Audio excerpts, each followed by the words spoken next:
Hey, look at there. Just like magic, Enrique. Good afternoon to our audience. Welcome to Bonus Live Stream Wednesday here on Supply Chain Now. Scott Luton with you here along with Enrique Alvarez. Enrique, how you doing? Hey, Scott, thanks for having me. And yes, you're right. This is almost like magic to me. This is fantastic. Technology is incredible.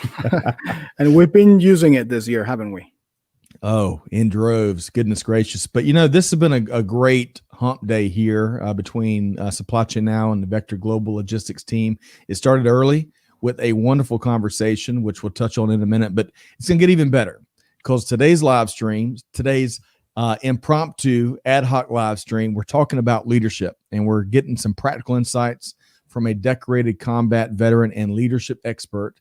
And we've gotten a ton of feedback. We had this gentleman on a interview on Veteran Voices last week, got a ton of feedback on that. And this is our community's opportunity, not just to ask him questions and hear from Patrick firsthand, but to give their take on what makes an effective leader in a challenging year like this. So Enrique, are you ready? I am ready. And yes, I'm very excited. He's a great example and has a really interesting life story. So I'm sure that this is going to be fun and inspirational for sure.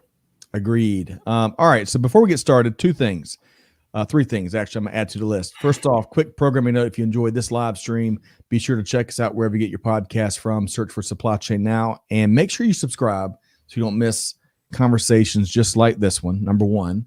Number two, want to say hello. Gary Smith is already with us here. Gary is stepping in to our This Week in Business History series, and it's got a fascinating episode on the Wright brothers, who have a historical anniversary coming up here next week. So hello, Gary. And then thirdly, Enrique, we mentioned we got up early this morning for one of our most rewarding recent conversations that I've been a part of. So tell us more. Who do we talk to? No, it was a really good conversation. We basically talked to the legend's son, and it was amazing. And her daughter, David Robinson and Meta Robinson, son of the legendary Jackie Robinson, and what it was a really inspirational, time and interview with him, and very interesting. I learned a lot about him, a lot about his life and about his passion, and the fact that he, of all things, is now in Tanzania, helping a community there by growing coffee. So very, very exciting, very interesting too. Agreed. And Enrique and Greg and Adrian and I, we probably had 47 pages of notes between us. It was that fascinating of a conversation. And two quick takeaways. Number one, when I was learning about Jackie Robinson in school, it was always about him, right? And his incredible contributions, breaking barriers a number of different ways. But gosh, his wife, his extended family, what they've done, what they've continued to do, and how they continue to push the bar, challenging others to help build bridges and make things better for all. It was really inspirational. And this quick quote came from the interview: find where big issues are and do what you can. And boy, the Robinson family have been bringing it and doing a lot. So rewarding episode. Look for the replay in about 2 weeks. And it was a fascinating conversation for sure. All right. So we want to say hello to Shabam, who is tuned in via LinkedIn. Great to have you earlier this week, Shabam, on the Supply Chain Buzz. Looking forward to hearing you and Gary and any of our other audience members and your takes on what makes effective leadership. All right. So are we ready to bring in our featured guest here today, Enrique? Are you ready? I'm ready. You're always ready. Always ready. I was about to say when we first came live, Greg White, you're looking a little bit different today. Well, I don't know if I would have actually thanked you for that, or be a little mad at you for comparing me with Greg. But hey, just as cool. You miss Greg White, and I know that you miss him much. So we send him a a care basket.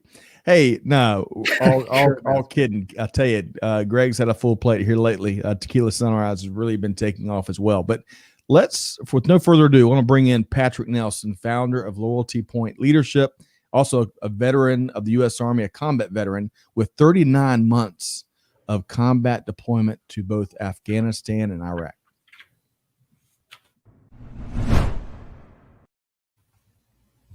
Hey, Patrick, good afternoon. Hey, guys. Hey, Patrick. Great to have you back. Really enjoyed. We spent 90 minutes or so a couple weeks back and published that episode last Saturday, and we've gotten a slew of feedback. And I personally, very selfishly, I enjoyed that conversation with you and just your manner of walking folks through. We left that thinking, man, if you think you've got life tough, listen to what Patrick has fought through and it continues to do today. So happy to have you join us here on today's live stream. It's great to be here, and I really appreciated the opportunity, Scott, and the people that have reached out to me on LinkedIn. It's been awesome, and looking forward to meeting some more people that are in the supply chain now family. Outstanding. All right, so Enrique, where do we want to start the live stream conversation? So, Patrick, welcome. Always a pleasure talking to you. We spent a couple I was more like an hour talking the other day as well, and I certainly learned a lot from you and your life experience. So why don't you just tell us a little bit more about yourself and introduce yourself in short? Yeah, absolutely. Thank you, Enrique. You know what? I'm what I like to call an accidental leader, because people did not look at me when I was growing up and say, man, that kid's going to go do some great things someday with his life. I won't go into too much detail as I did on the podcast, but I had a tough childhood. It certainly could have been a lot worse, but it taught me to be very independent at an early age. And, as you talked about, Scott, I served in the Army. I was in a community college. 3 weeks in, I was already skipping classes. I wasn't really on a path to success. 2 days after 9/11, I drop out of that community college and join the Army. Second best decision I've ever made, next to asking my wife to marry me. And served nearly 7 years as a paratrooper. Spent a lot of time deployed. And that's really where I cultivated my leadership skills and behaviors. I rose through the ranks and, was leading soldiers on combat missions. And then I left the military and came to the civilian world and met some new challenges. I thought I wanted to work in professional sports. I was working with the Minnesota Vikings. At the time, my dream job, my hometown team, even though those of you from Atlanta, I will remember January of 99 very vividly. I probably cried. I was a young man at the time when the Falcons beat us in the NFC Championship game, but that's neither here nor there. But I found out that I didn't want to work in sports. That's not what I wanted to do with the rest of my life, and eventually found my way here to Loyalty Point Leadership, and just absolutely love what I do. Extremely passionate about leadership, not only sharing my experiences with others, but being able to learn from them as well. Because as we know, leadership's a journey. It's not a destination. It's not like you go to some sort of leadership training and you get blessed off. Now you're a leader. Good job. Go ahead. We're always continuing to learn and grow and develop and get better at things. Love that, Patrick. Well, and to our audience, we have included that direct link to your full story that you've shared with us on Veteran Voices in the show notes. Y'all check that out. So Enrique, before we move along to getting, Patrick's 5 tips for being a more effective leader, I know that there were a couple of things that we wanted to ask him about, right? Well, just a little bit more about your, if you don't mind sharing a little bit about some of the things that you've done in your personal life. Tell us a little bit more about you as it relates to your family. And I know that you have a beautiful family. So go ahead, Patrick. Share a little bit of that with the audience, if you don't mind. Yeah, absolutely. I love talking about my family. So again, a lot of it goes back to that tough childhood I had. Did not have a biological father around at the time. We all know the statistics around that, growing up without a father figure. So I always knew what I wanted and I knew what I was missing. And so as a father myself now, our dream is we're going to build a big house and just fill it full of kids and fill it full of love. And so we got 3 kids now. We're thinking between 5 to 7 we want to have. So we got a little more work to do. But we just want to create a safe environment where, kids can come play and they can bring their friends, and there's always food on the shelf and in the fridge, and safe things for them to do where you're not worried about what they're doing. And part of that dream for us is through adoption. We have 2 biological daughters, Hazelyn and Hattie, and we just adopted our 3rd daughter, Haven, who's now 6 months old. And, that adoption process was a difficult journey. And every adoption situation is always unique. And there's always a lot of brokenness involved. We went through the failed match. We were matched with a birth mother who was pregnant. It turned out she was basically scamming us in the agency. We lost out on our, about $15,000. Wow. Wow. Yeah. It's tough for anybody, especially when I had just lost my job in February. And so we had to decide if we wanted to continue on the adoption journey. And thankfully we did, after a lot of prayerful consideration, and brought home our beautiful daughter, Haven. And she's just, with this pandemic and everything, she's been the light of our life, just a very bright spot for us. And we're always excited just to share her story and bringing her home. And we look forward to adopting again, and hopefully doing it international one day as well, because we're very passionate about orphans and especially Africa. My wife, when she was my girlfriend, she had went on a couple mission trips over to Uganda and Kenya, and where she just fell in love with the continent of Africa and those countries specifically. And so we've done a lot of work with them, bringing one of the young men who grew up in the orphanage over here for his first visit to the United States, sponsoring them through, financial means, and also through anything that we can provide to help them, because it is such a different life. But thankfully, with this connected world we live in, we can make a difference pretty easily. So we're happy. Love that. All right. So I know we want to talk about a container that was sent to Kenya, but really quick, I want to recognize a few folks from the audience. We have got JT Taylor, who is finally with us. Great to have you here, JT, via LinkedIn.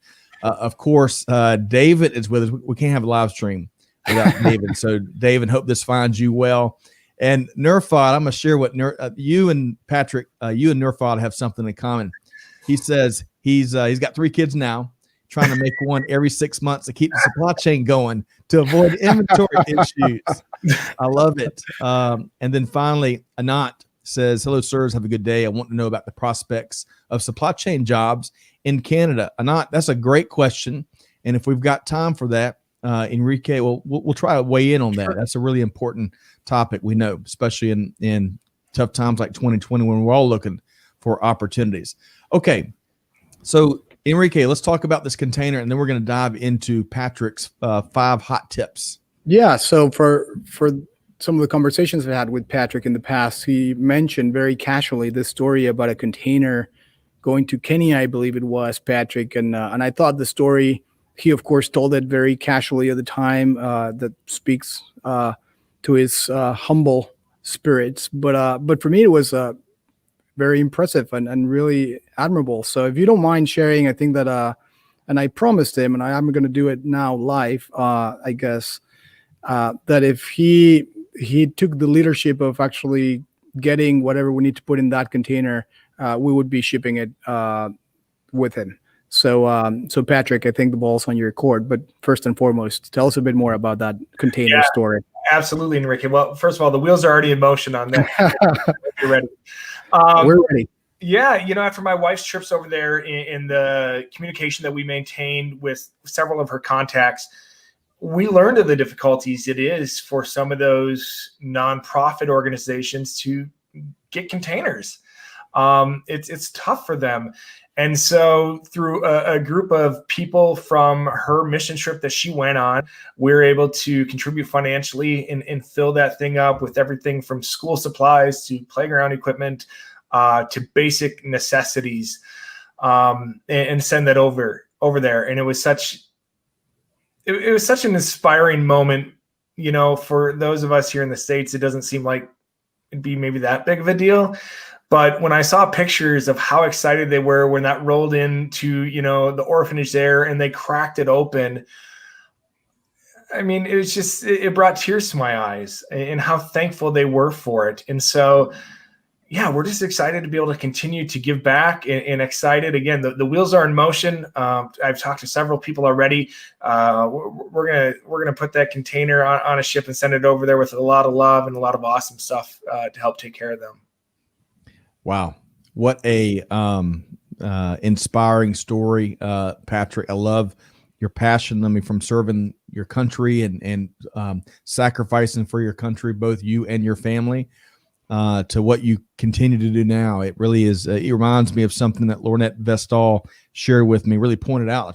It hit me like a ton of bricks that folks, veterans, once they take off the uniform, and not just in our country, but across the world, oftentimes they keep serving, they keep giving back. And Patrick, you really inspire us there. So let's keep driving. I like, we talked about in the pre-show, I love checklists. Amanda in particular loves checklists, and I like checklists too. And what we were talking about, Patrick, is really picking on some of your expertise around leadership, and you know, and with the backdrop of this incredibly challenging year like 2020, you know, giving us the top 5 things you would do to increase and optimize leadership. But really quick, before you do, I got to share this from Shabam, because you've got some more kindred spirits. He's just 24, but he's got the same dream as you: 5 to 7 kids and a house full of fun and love. That is awesome. That is great. I love that, Shaban. All right. So leadership. If 2020 has challenged anything, it's challenged really practical, meaningful, results driven, love your team leadership. And Patrick, give us your number one thing to think about when it comes to enhancing and optimizing your leadership. Yeah, for sure. So number one, and even pandemic or not, oftentimes I'll have people say, like, what's the one thing that I could focus on to be a better leader? The number one thing I tell them is being able to learn how to manage your reactions and using a more thought out response instead. It's cognitive discipline, being able to inhibit those instinctual, conditioned, or habitual reactions, right? And using that more learned response. And there's a lot of neuroscience involved. Our brains are not as hardwired as we used to think. You can teach an old dog new tricks. Science has proven it, right? We can create those new neural pathways, but really being able to sort of take that pause, because a lot of times, especially in today's society, and people may not like this word, but people get triggered pretty easily. And there's things that can push our buttons, and usually we know what they are. But when it happens in the moment, we get that amygdala hijack. And again, I'm not a neuroscientist. I'll just play one for today. But our amygdala gets hijacked. There's things going on in our brain where it's difficult for us to control that reaction. But the good news is there are things we can do. And one of the best pieces of advice that I ever got was from a former colleague of mine who used to fly F-16s in the Air Force. He said, do you know what one of the first things they teach us in fighter pilot training is when an alarm goes off in the cockpit? I said, no idea. You're probably pushing a bunch of buttons. Eject. You eject it, right? You're calling Mayday. He said the very first thing they taught us to do was to wind the clock, because you can't break anything by winding the clock. And it's making your brain take that half-second pause that's going to help you override that instantaneous reaction, which could be a wrong one and a fatal one. Right. And using that more thought out response that you have. And so just like, stop, drop, and roll, I've carried that wind the clock with me, and it's worked wonders in my personal and professional life. Kind of just making your brain take that little bit of a pause, and it helps you use a more thought out response instead. And I always like to use an analogy for that, the elephant and the rider. It's from the book called The Happiness Hypothesis.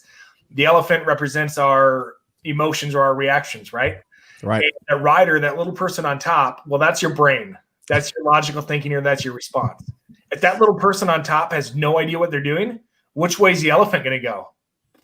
Whichever way it wants, right? But if that little person on top knows what they're doing, they can keep that elephant on the same path where they want to go. Outstanding. What and great, powerful, and effective visual. All right. So really quick to our audience, first off, hey, tell us what you think. Give us your top 5 or weigh in on what Patrick shares here. Would love to hear your take, because our audience always brings it. Patrick, one of the things I've learned, and not just thankfully, I learned it before the 2020 challenging year, especially when everything's remote, everything's email or Zoom, or you don't have the opportunity to stop in an office oftentimes and have that check yourself moment, so to speak, right? So, but you still have to have the tough conversations. And what I've learned is, hey, before you fire off that email in the moment where it's war and peace and you lay it all out, save it in your draft and sleep on it and wake up. 2-minute delay. That's 2-minute delay, which is what I have on my Outlook emails. You can do that now, Scott, so you don't have to even think about it. You can delay the sending of the emails by a couple of minutes or as many as you might need. And I can't. Yes, it's a really, really good point, and you have no idea how many times that little delay has saved me from sending angry or just plain dumb emails. So you're telling me, Enrique, that the angry grams you've sent me, it's been after 5 minutes. Or, yes, that has been after the whole 5 minutes of thinking about it. Imagine the first draft of those emails. Hey, really quick, Larry, fellow veteran Larry Klein is with us here today. Larry, we're doing well. Great to have you here, and we're talking leadership. And we're getting 5 tips from a been there, done that expert on leadership, Patrick Nelson. So we'd love to have you weigh in. All right. So Patrick, that was number 1, kind of check those emotions at the door, so to speak. What's number 2? Number 2, growth mindset, right? Being able to view challenges as opportunities. We look at 2020 in the disruption that it's had in our personal, in our professional lives, and being able to take that mindset and, view this as an opportunity where you might have to step outside your comfort zone and do something a little bit different, but you're going to learn a hell of a lot. Again, I go back to February, I lost my job. And an hour later, I started Loyalty Point Leadership with not a lot of idea of really what I was doing. But I knew I had to look at that challenge as an opportunity. People with that fixed mindset, you kind of get in that safety zone of like, this is what I know how to do, and I'm not going to try anything else because I might fail. But think about the times where you've really learned or grown the most in your life is through those failures and through those experiences. And I mean, that's really what I attribute a lot of my leadership to, is to all the failures that I've had in life. So exercising that growth mindset, and it can start with some very, very small things. And, it may not work for everybody, but one of the things that shifted with me was just that narrative that I tell myself, that internal dialogue. And for a lot of people, it's semantics.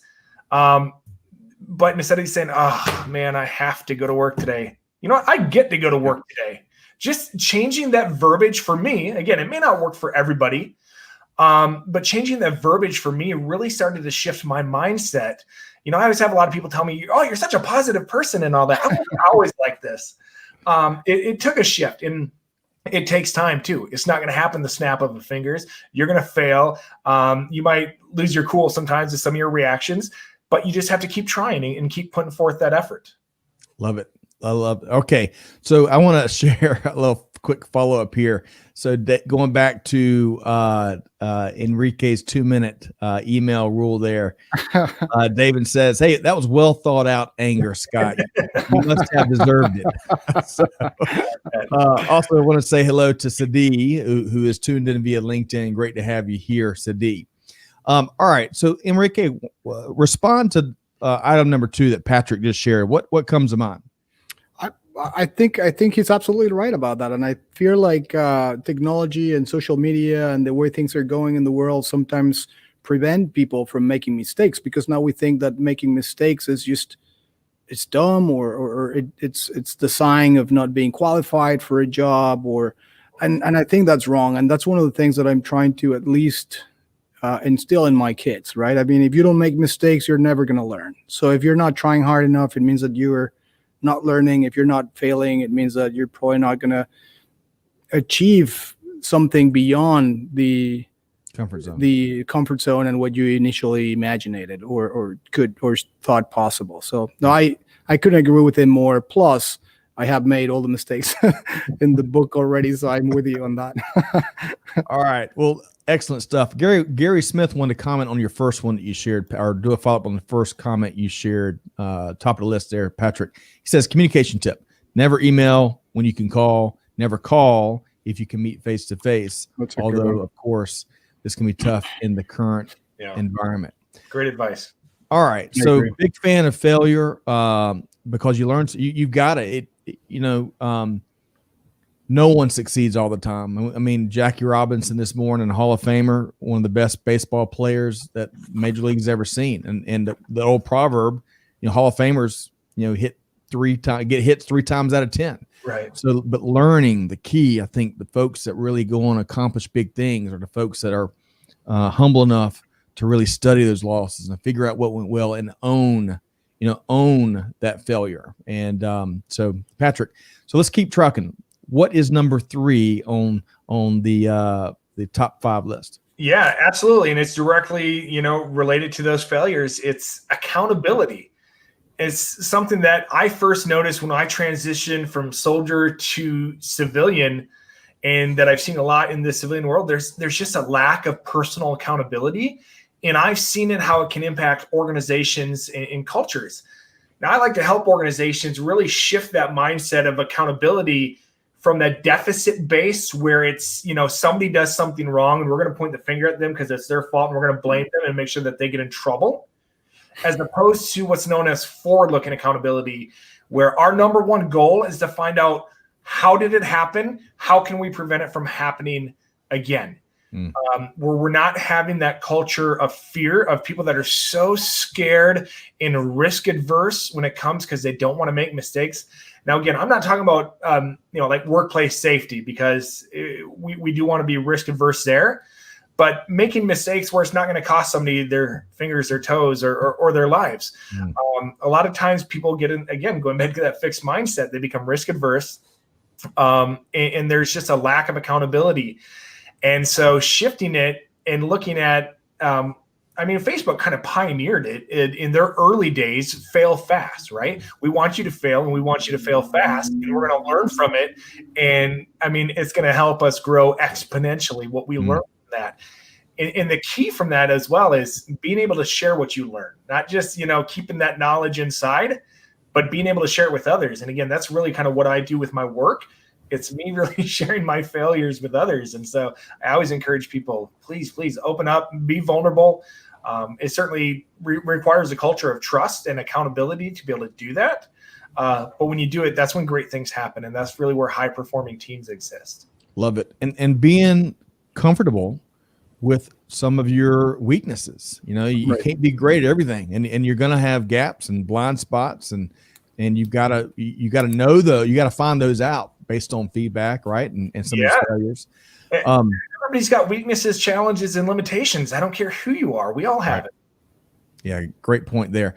All right, I want to share a couple of things here. So Larry Klein says, my new motto has been, I don't know how I'm going to win. I just know I'm not going to lose. That has caused me to not have a comfort zone. Excellent. That's Gary Smith says growth mindset is a key. Carol Dweck maybe wrote a great book on this. Carol Dweck, she's a professor out of Stanford, and that's really where a lot of my knowledge on growth mindset comes from, her research. So yeah. Man, I'm always not in the know. Patrick and Gary, goodness gracious. And then Barbara Wade is here from Maryland. Barbara, great to have you with us via LinkedIn. All right. So that was, basic math is above my pay grade. I think that was number 3, right, Patrick? Well, math in public is hard, so I'm not going to hold it against you. But yes, I believe that was number 3. Man, always on time, Patrick. All right. So let's move on to number 4. And to our audience, again, if you're tuned in just late here, we're talking about the top 5 tips for improving your leadership with combat veteran and entrepreneur and expert Patrick Nelson. All right, so Patrick, what's number 4? Yeah, it's empathy, and it's sort of been a buzzword in the emotional intelligence and leadership development world over the last couple years, and a lot of people kind of think it's the same as sympathy, but it's not, right? It's completely different. Empathy is really being able to put yourself in somebody else's shoes and see things from their perspective. And that's really what a good leader does, because leadership's about people. You manage things, might be data, processes, equipment, inventory, schedule, but you lead people. And it's important to have that empathy, because in this polarized society we live in, it doesn't seem like there's a lot of room in the middle for people to have conversations. It's either got to be for this or against that. And I'm not even just talking about politics.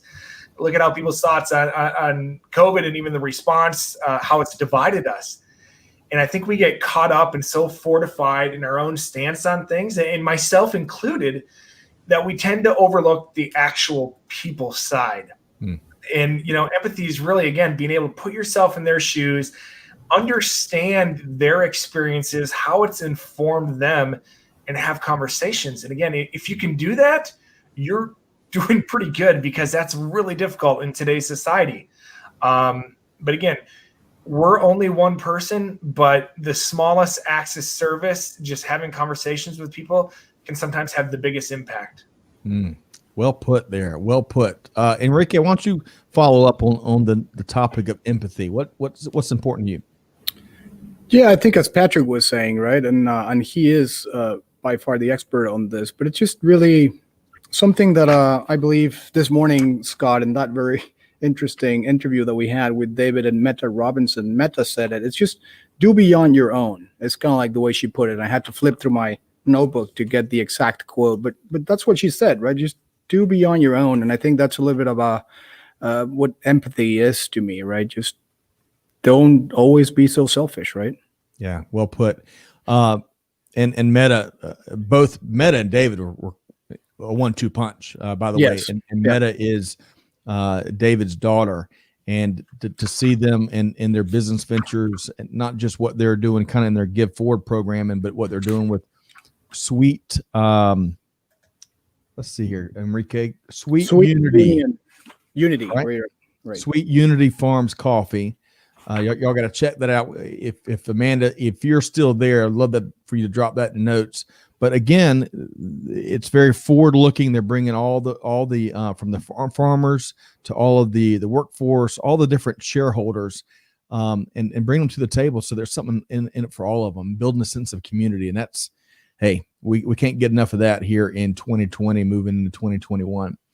Want to share a couple of things here. David's got to go in here, Patrick and Enrique.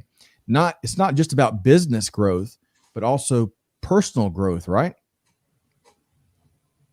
Would you agree, disagree, or because I think I've been guilty. Some of the teams I have led, I have gotten maybe way too deep on the results from the work, from the office, from the role, and at times, hey, let's stop, just have a conversation about life, or about your daughter or son that might be graduating from high school, or whatever it is, or maybe if you're pursuing an advanced degree or a certification, or how are you doing on your reading 10 books in a given year. I think it probably can happen to a bunch of us, but it's really important to check in on those personal growth moments, right?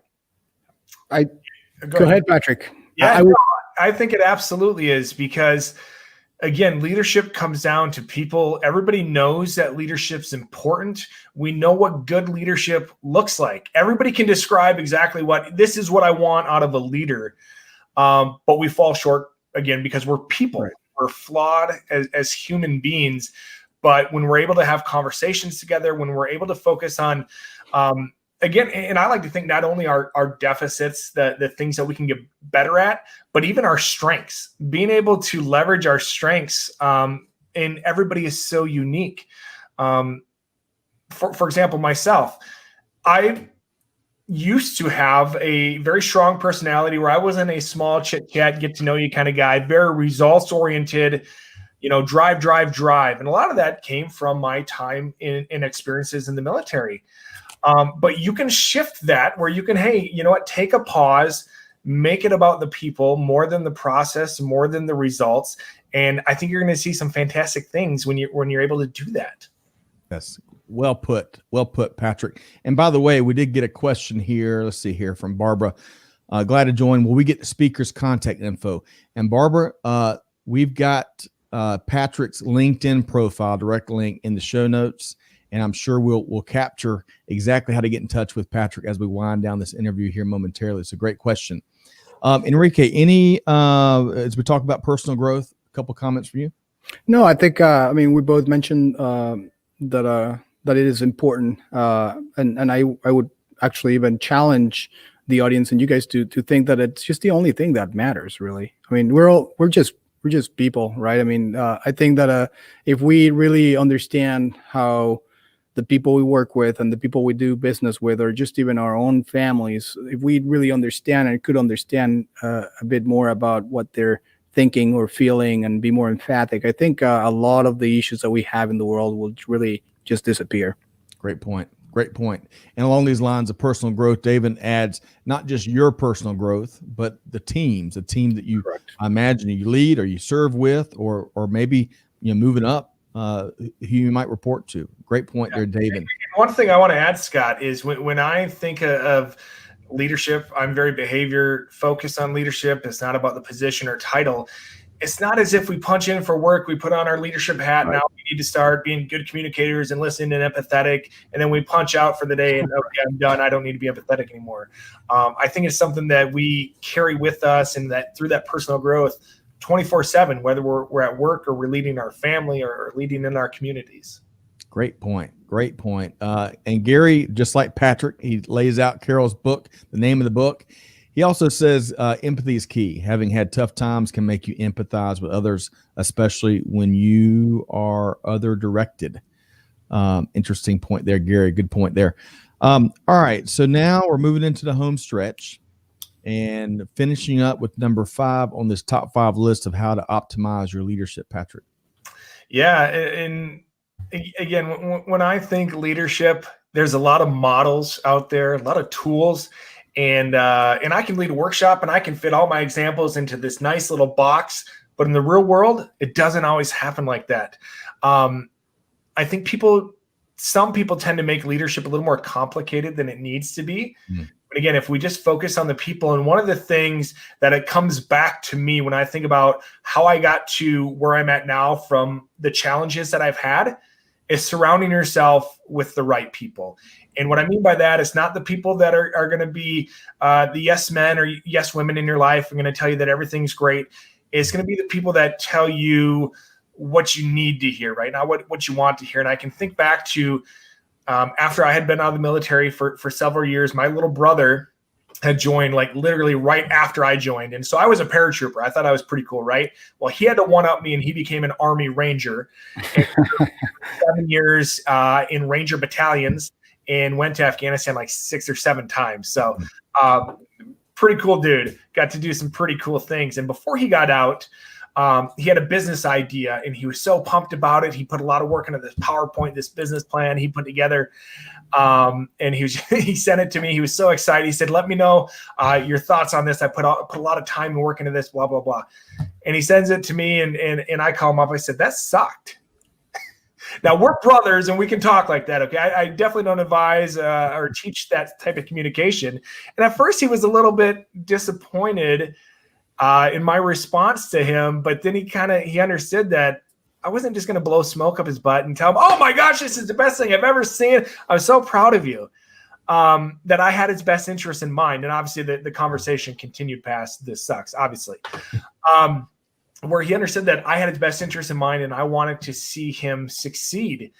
So again, being able to surround yourself with those type of people and people who are going to push you and people that will push you to what I call the heat moments in your life, those moments and experiences where you're outside your comfort zone and you're going to learn the most. And real quickly, one of those was after I got wounded in the Army in Afghanistan. When I got back out there with my soldiers, my lieutenant, John Post, who I think I spoke a little bit about in our previous podcast interview, he pushed me to start taking college classes while in Afghanistan, while living in a mud hut near the Pakistani border. And it's not something that initially I was like, oh yeah, let me do that because I don't have enough going on. But that was a moment outside my comfort zone where I knew that he cared about me. He wanted to see me succeed. He was going to push me a little bit. And that experience has set me up for success for my life. And so I'm very thankful for that. Wow. And there's a ton more to that story and some of the challenges early, both in the formative years and during his time deployed. So check out Patrick Nelson's full interview with us, and we're going to bring him and his significant other. Your wife's name, Patrick, is Shanna, and so I remembered as Shanna Banana because when I first met her and we did it, I pronounced it every way but Shanna, and so she finally just told me to sing banana, and so Shanna Banana. I pronounced Shana, Shauna, Shannon, everything but Shanna. I love that. I love our last name. It's always been Luton pronounced in school, although it's pronounced Luton. And I always gave the teacher a pass, but I love folks that make it really easy and just embrace it. It's tough to pronounce.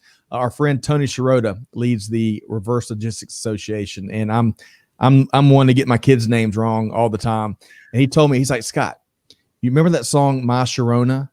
Back in the 80s, everybody loved, just like that, My Sharona. So Tony Sirota, and that it works just like a charm. So I love that, Patrick. All right, so we are going to make sure. Well, Enrique, I know we want to talk about this growth forward mindset as we start to wind down, but let's get Patrick to chime in on that after you pose a question to him, Enrique.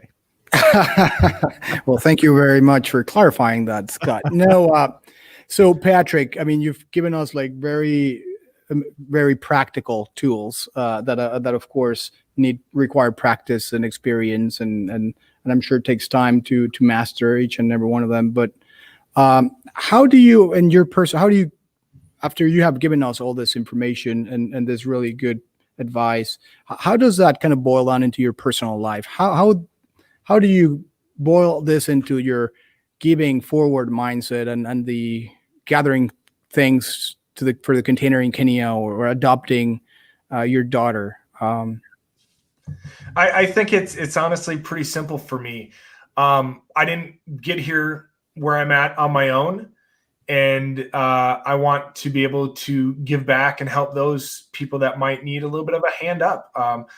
Thankfully, I had people in my life, despite those challenges, that helped me with that, helped lead me. Nobody succeeds on their own. You can always point to at least one other person that helped you along the way. And there's probably about 30, 40 different people I can point to for my success. And so, yeah, so it's remembering where I came from, how I got here, and my responsibility that I feel like to make the world a better place. Even if it's just one person. Marianne Williamson said, our greatest fear is not that we're inadequate, it's that we're powerful beyond our belief. And again, the impact that we can have on other people is absolutely tremendous. And it doesn't matter where you work, what your position is, what your title is. We can all have those impact, but you'll never know if you don't try it.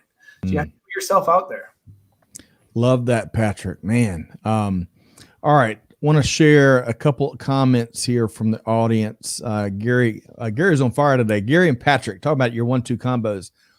He says the number five that Patrick shared means that you need to surround yourself with people with other worldviews other than your own, and that will push back on ideas.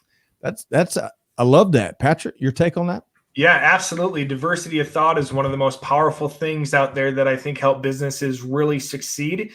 And thankfully, I was surrounded by that in the military, which is fantastic. But a lot of times in organizations that I've seen in my experiences is people kind of shy away from that because they're afraid of conflict, and they think conflict is just this terrible thing. But there's such thing as healthy disagreement, and we need that. Otherwise, we're coming up with the same lame ideas all the time, and nothing's really changing. Yeah, well put. Enrique, any thoughts there? Well, yes, there's really not a lot to add to what Patrick has said and Gary, who has been on fire throughout this live stream. So no, it's really just keep open and be honest and really try to have either a coach or a friend or family member or a mentor even, or a teacher. I mean, there's always like someone in your life that will probably try to help you out, as Larry just pointed out on one of the comments. And I'll let you, Scott, handle that because you do a better job. But you never know when the help or support is going to come from, right? So just be open to people helping out. Well said. And yeah, Larry says a family friend I had never met helped me out when I was down. I think great point, Larry and Enrique. There's little things, and Patrick, I can't remember if you said it or if one of our other folks we recently spoke with, but those little moments of kindness and patience and tolerance or gratitude or give back, those can make some of the biggest ripples and have some of the biggest ripple effects. And oftentimes you'll never know if you're the one initiating it, but just to stop, even if it's the books, for Books for Africa, Enrique, as y'all send books to Africa, and the ability that the impact that has to teach folks how to fish rather than just to fish themselves. So powerful. Finding moments here lately, one of the things we've seen, Enrique and Patrick, from our church, is in this era of technology where, a lot of schools are shut down, and no matter what your walk of life is, you've had to embrace this. You've got to teach your kids, right? Homeschooling. And it really, in my mind, and with some of the work our church is doing, it's raised this gap. It's been around for a while, but it hasn't got enough attention. That's access to technology. Mm-hmm. You know, it's a terrible thing to think about as I see my 3 kids at home and need computers to connect with their teachers and keep up with their school. Well, I mean, there's some parts of the world that don't even have a consistent internet connection to take advantage of that. We're pandemic or no pandemic. And I'm hoping that as an industry, as a global business industry, that we can take care of and bridge those gaps so that, you know, kids can be kids.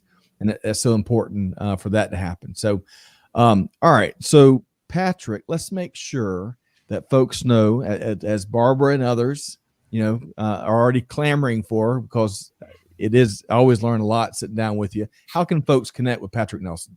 Yeah, absolutely. So my website is loyaltypointleadership.com. And you can find information about me there. You can connect with me on LinkedIn, just Patrick Nelson, Loyalty Point Leadership. You look that up. Patrick at loyaltypointleadership.com for email. I would love to connect with anybody that wants to discuss leadership or talk smack about the Minnesota Vikings. I'm totally open for conversations.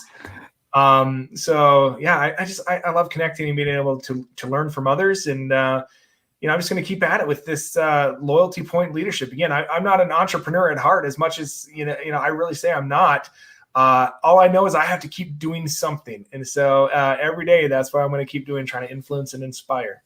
Awesome. I think it's about to go gangbusters.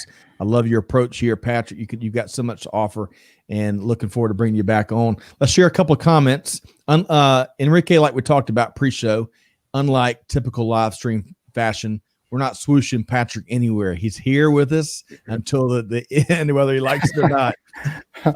Let's see. Larry also says he's got different views, or I had different views being surrounded by Marines after retiring from the Army. This week is interesting. Go Army, beat Navy, right, Patrick?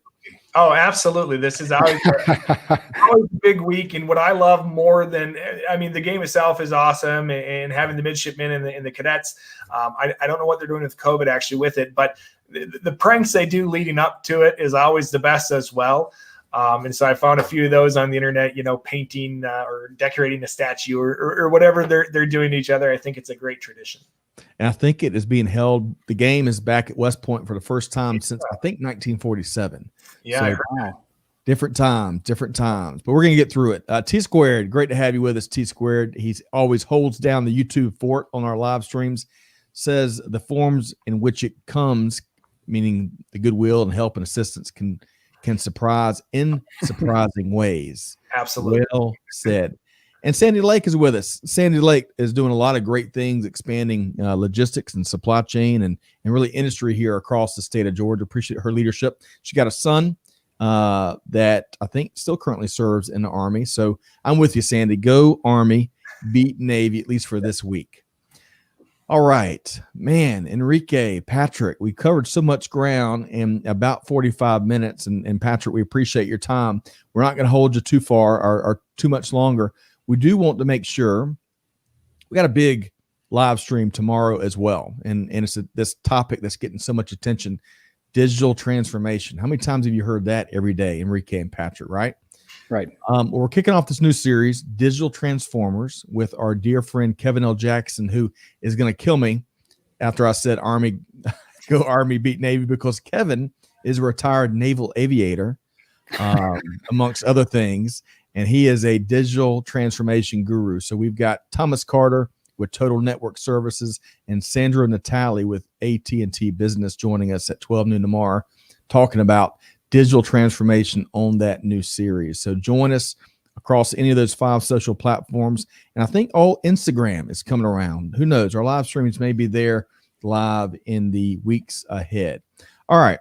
So let's end on this note. Enrique and Patrick, I'm going to give you a second to think about it. Not 2 minutes, Enrique, but I'll give you a second. If you've got a challenge, the community here and whoever stumbles across the recording of this interview with one challenge, throw the gauntlet down. What would that challenge be? And Patrick, you're always ready and always on, so I'm going to start with you. So Patrick, what's that one challenge? Yeah, pick up the phone and call that person that has made a difference in your life. They exist. They're out there. There's a great TED Talk by a guy named Drew Dudley. It's like 5 minutes. Look it up. It's called Lollipop Moments. Find that person that has influenced your life in a disproportionate way, and they don't know about it, and let them know that they've done that. Love that one. All right, Enrique. Did you give Patrick a heads up on this? He kind of came up with a very good one too quickly. I'm wondering here.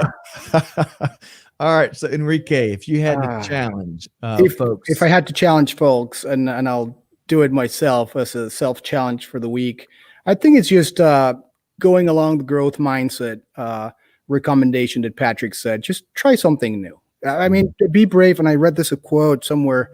Just be brave at being bad at something new, right? And I love that quote. And so if there's one challenge for everyone out there, just try something different this week or this weekend, even if it means just eating sushi for the first time or just doing anything, just something new.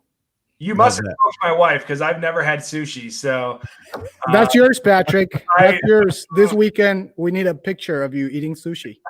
That's great advice, though. Very good. Well, folks, Enrique, Patrick, excellent. The whole conversation, really enjoyed it. I've got plenty of notes. I love how the gauntlet y'all thrown down. The gauntlet I'm gonna throw down is the same one that we always do. And Enrique, I like how you put it, because it's not us on high challenging everyone else. We challenge ourselves, right? To do good, right? Give forward, and be the change that's needed. See, I was channeling old Greg White here with my fingers. I never do that. But kidding aside, it's so important now, perhaps more than ever before, in a sense of global community, what you can do for others, and be slow to anger, as Patrick's talking to, and get a handle on those emotions, and really practice empathy in a very meaningful way, right? That the power of mutual positive assumptions, right? Everyone's not out to get you, and really embracing that and acting with that in mind. But hey, be like Patrick, be like, goodness knows, be like David and Meta Robinson, and the huge impacts that all three of these individuals are making. And on that note, we'll see you next time here on Supply Chain Now. Thanks everybody for joining us. Really enjoyed today's session. Have a great week.